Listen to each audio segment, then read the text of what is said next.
네, 오늘은 민수기 11장 마지막 부분이죠. 31절부터 마지막 35절까지 말씀 보도록 하겠습니다. 제가 먼저 말씀 봉독합니다. 바람이 여호와에게서 나와 바다에서부터 메추라기를 몰아 진영 곁 이쪽 저쪽 곧 진영 사방으로 각기 하루길 되는 지면 위 2규빗쯤에 내리게 한지라. 백성이 일어나 그날 종일 종야와 그 이튿날 종일토록 메추라기를 모으니 적게 모은 자도 10호멜이라. 그들이 자기들을 위하여 진영 사면에 펴 두었더라. 고기가 아직 이 사이에 있어 씹히기 전에 여호와께서 백성에게 대하여 진노하사 심히 큰 재앙으로 치셨으므로 그곳 이름을 기브롯 핫다와라 불렀으니 욕심을 낸 백성을 거기 장사함이었더라. 백성이 기브롯 핫다와에서 행진하여 하세롯에 이르러 거기 거하니라. 아멘. 오늘 굉장히 짧은 말씀인데요. 제가 이 말씀을 그냥 이렇게 앞에 부분하고 함께 보지 않고 따로 이렇게 떼었습니다. 하나님께서 이스라엘 백성들이 고기가 먹고 싶다고 애굽을 그리워하고 애굽으로 돌아가고자 하는, 그리고 하나님이 하신 일을 모두 그냥 멸시하면서 하나님 앞에 원망을 했죠. 그래서 하나님께서 이제 이스라엘 백성에게 진짜 하루가 아니고 이틀이 아니고 한 달 동안 먹을 수 있는 고기를 주셨습니다. 메추라기를, 하나님에게서부터 바람이 나와서, 하나님에게서부터 바람이 시작이 돼서 온 사방에서 메추라기를 모아 이스라엘 진영 사방에 떨어지게 만들어 놓으신 거죠. 근데 이 메추라기의 양을 성경은 이렇게 표현합니다. 사방으로 각기 하루길 되는 지면 위 2규빗쯤에 내리게 했다. 하루길이라면 사람이 하루 동안 걸어갈 수 있는 길이 보통 한 30km 정도 될까요? 제가 군대에 있었을 때 이렇게 하루 종일 행군을 할 때 그때는 40km 행군을 했습니다. 뭐 60km 행군도 해봤지만, 근데 40km 행군하는 게 이게 쉬운 일은 아니에요. 이제 보통 사람, 어린아이, 노약자를 생각하면 사람이 하루에 30km를 가면 그것도 많이 가겠다 싶더라고요. 그러니까 이스라엘의 진해 사방으로 30km, 그리고 이 2규빗이라면 한 규빗이 이 팔꿈치에서 이 손가락 끝까지가 한 규빗입니다. 보통 한 45cm 잡는데 두 규빗이면 한 90cm 되는 거예요. 1m가 채 안 되죠. 그 정도의 높이로 30km 사방으로 메추라기가 쌓였다는 거죠. 이게 그러니까 표현이 이런 정도면 진짜 감히 끝이 안 보이는 사방으로 메추라기가 막 1m 가까이 온통 쌓여서 이스라엘의 진영을 뒤덮었다고 하니 어마어마한 양이죠.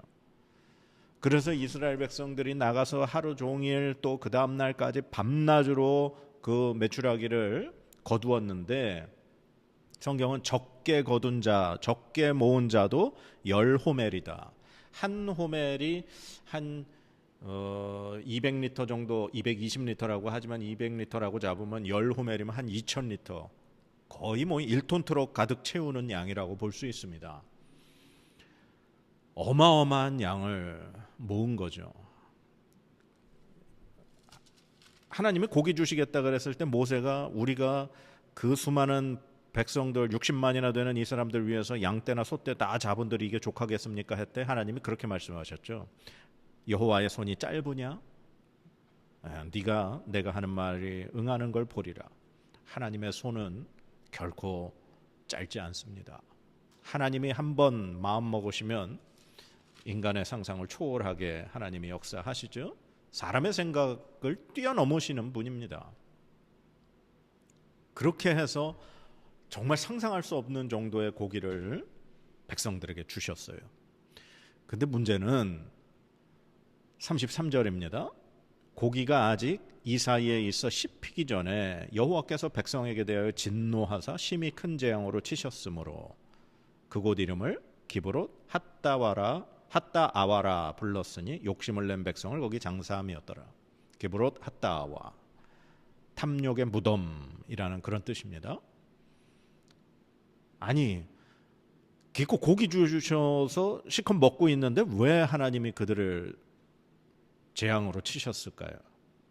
그러니까 참 성경의 이 히브리 표현이 참 재밌습니다. 고기가 아직 이 사이에 있어 씹히기 전에, 그러니까 한창 이스라엘 백성들이 지금 그 고기를 말리고 또 거두고 그러면서 막 배부르게 그들이 지금 고기를 먹고 있는데, 메추라기를 먹고 있는데, 정말 그 한참 맛있게 먹고 있는 사이에 그 중간에 하나님이 진노하시고 큰 재앙으로 그들을 치셨다.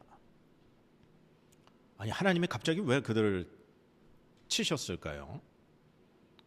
이스라엘 백성들이 그냥 맛있게 고기를 먹고 있는데 왜 하나님이 그들을 치셨을까요? 기브롯 핫다와 탐욕의 무덤이라고 부른 이유가 욕심을 낸 백성을 거기 장사했기 때문이다. 욕심을 낸 백성이라는 표현이 나옵니다. 사실 오늘 이 민수기 11장의 본문만을 가지고는 도대체 무슨 사건이 있었는지 우리는 정확하게 알기가 쉽지 않습니다.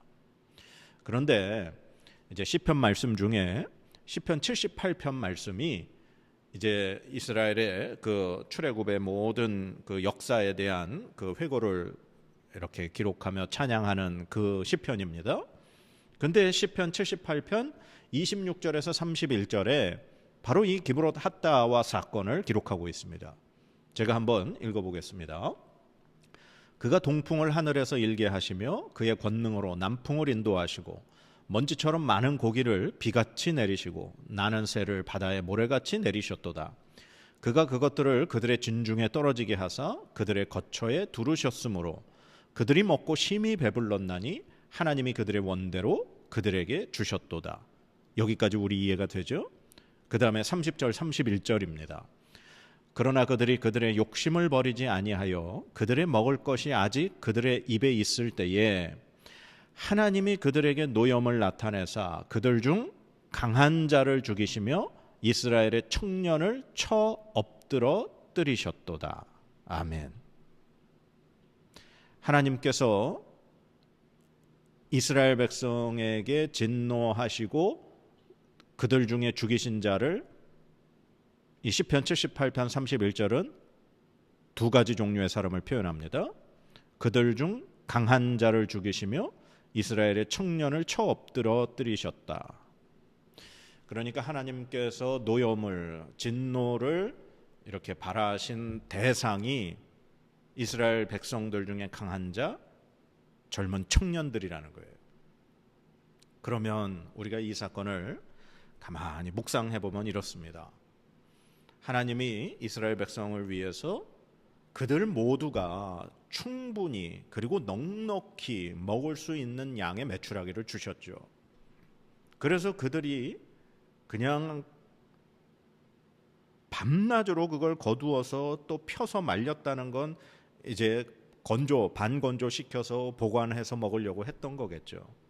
그렇게 해서 정말 적게 거둔 자, 힘이 없고 연약한 자들도 이 10호멜이라는 엄청난 양을 거두었음에도 불구하고 그들이 그걸 그렇게 먹고 탐욕을 부르고 그냥 그 고기에 그냥 정신이 팔려서 그렇게 먹으면서 강한 자들, 힘 있는 자들이, 젊은 자들이 힘없고 약하고 쉽게 뺏을 수 있는 사람들의 고기를 탐했다는 겁니다.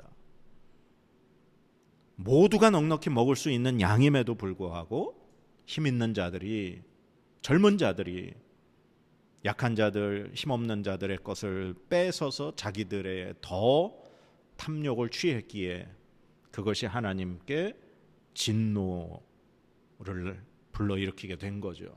그래서 하나님이 이 시편 말씀에 그들에게 노염을 나타내사 그들 중 강한 자를 죽이시고 이스라엘의 청년을 쳐 엎드려 뜨리셨다.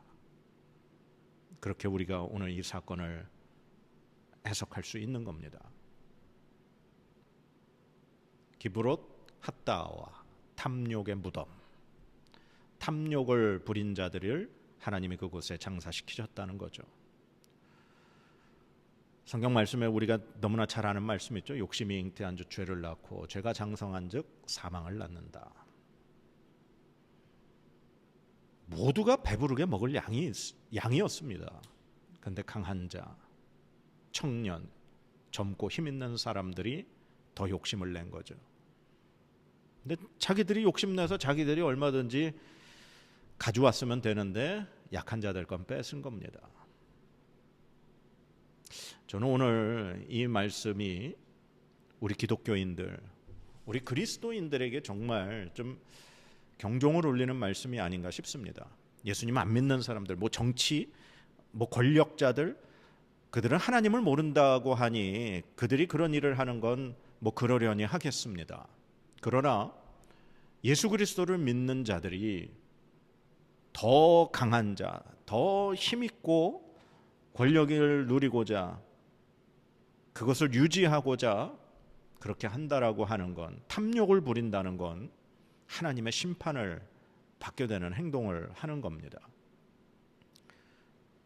계속해서 언론에 이슈가 됐던 것들, 대형 교회 목회자들이 이제는 은퇴하면서 자기의 아들에게 목회를 물려준다거나 교회를 세습한다거나 아들이나 사위나 가족을 개척을 시키면서 수십억의 돈을 들여서 교회를 개척을 시켜준다거나, 그게 무슨 개척입니까? 말도 안 되는 소리죠. 왜 그리스도인들이 하나님 앞에서 이렇게 탐욕을 부려 하나님의 진노를 사는지 모르겠습니다. 제가 이렇게 개척교회를 지금 5년째 이렇게 하다 보니 요즘에 그런 생각이 참 많이 듭니다. 제가 지금도 잊혀지지 않는 게, 한 3년쯤 됐을 때 아내와 이렇게 예배를 시작해서 드리고 있는데, 찬양을 앞에서 제가 인도를 하고 있는데, 정장을 차려입은 나이가 좀 들어 보이시는 할머니 한 분이 교회 문을 열고 들어오시다가 이렇게 보시고는 다시 나가시더라고요. 제가 봤을 때 분명히 옷차림은 교회를 오시려, 이제 개척교회니까 한번 와보시려고 이렇게 하셨던 것 같아요. 근데 사람이 너무 없으니까 민망하신지 그냥 다시 되돌아서 나가시는 그 뒷모습이 지금도 잊혀지지 않습니다. 저는 그래서 제가 만약에 어느 정도 규모가 되는 목회를 하게 되는 사람이 되면 지역 주변에 정말 이런 작은 그러나 건전한 그런 교회에 성도들에게 광고를 하고 충분히 이렇게 동의를 얻어서 한 3가정 정도 신청을 받아서 1년 정도 그 지역 교회에서 섬기고 그렇게 예배하고, 그 목회자가 또 힘을 내서 목회할 수 있도록 또 재정적으로도 그 교회에 헌금을 하면서 1년 동안 그 교회를 섬기고 그리고 돌아올 수 있는 그런 성도들을 이렇게 신청받아서 그렇게 지역교회, 작은 교회들을 좀 이렇게 돕고 함께 살아가면 얼마나 좋을까라는 생각을 많이 해봅니다. 지금 제가 있는 이 지역 근처에도 지역에도 큰 교회들이 많습니다. 제가 언젠가도 한번 얘기했지만, 그런데 큰 교회들은 교회에서 차량 운행까지 하면서 먼 지역에 있는 사람들까지 전부 다 데리고 가서 자기 교회에서 예배드리게 하죠. 노약자나 장애인분들을 그렇게 차량으로 섬기는 건 이해합니다만, 그래서 점점 작은 교회들은 재정적으로 견디지 못하고 또 목회자가 결국은 탈진하고 힘들어서 교회가 문 닫는 일들이 많이 있죠. 참 우리 그리스도인들이 좀 연약한 자를 생각하면 얼마나 좋을까라는 생각을 해봅니다. 특별히 오늘 이 말씀 기브롯 핫다와 우리 그리스도인들은 너무나 많은 욕심, 너무나 많은 탐욕, 그리고 내가 힘이 있다고 다른 사람의 것을 더 탐심, 욕심을 가지고서 취하려고 하는 것은 하나님 분명히 심판하십니다. 하나님 재앙으로 치실 줄 저는 믿습니다. 지금 그러한 일이 심판이 벌어지지 않더라도 하나님 앞에 섰을 때 분명히 하나님 앞에 그들은 할 말이 없을 겁니다. 그래서 오늘날 큰 교회들 책임감을 가지고 하나님 앞에 늘 기억을 해야 될 겁니다. 내 교회만 더 살찌우고 배불리고 성장하고 이렇게 커지려고 하지 말고 정말 주변에 가난한 작은 연약한 자들을 좀, 그리고 또 교회 안에 소외되고 연약한 자들을 좀 돌아봐야 하지 않겠는가 하는 생각을 해봅니다. 그래서 오늘 이 말씀, 저 말씀을 듣는 분들이 불과 10분도 채 안 되시지만, 그래서 우리 하나님 앞에서 저 한 사람, 그리고 이 말씀을 듣는 한 분 한 분이 하나님 앞에 올바로 선다면 그 한 사람으로 인해 하나님이 기뻐하시면 저는 충분하다고 생각합니다. 그래서 날마다 하나님 앞에서 우리의 욕심을 내려놓고 하나님이 기뻐하시는 뜻이 무엇인가를 묵상하며 생각할 수 있는 저와 여러분의 삶이 되기를 간절히 축복합니다. 기도하겠습니다. 하나님, 기브롯 핫다와 이 탐욕의 무덤을 통해 우리 안에 있는 더럽고 추악한 욕심을 봅니다. 하나님, 우리는 언제나 이 더러운 욕심으로 가득 찬 죄인임을 고백합니다. 하나님, 용서하여 주옵소서. 하나님, 늘 주님의 사랑 기억하여 주님의 사랑을 베풀고 나눌 수 있는 하나님 기뻐하시는 하나님의 백성 되게 하여 주옵소서. 감사드리며 예수님의 이름으로 기도드립니다. 아멘.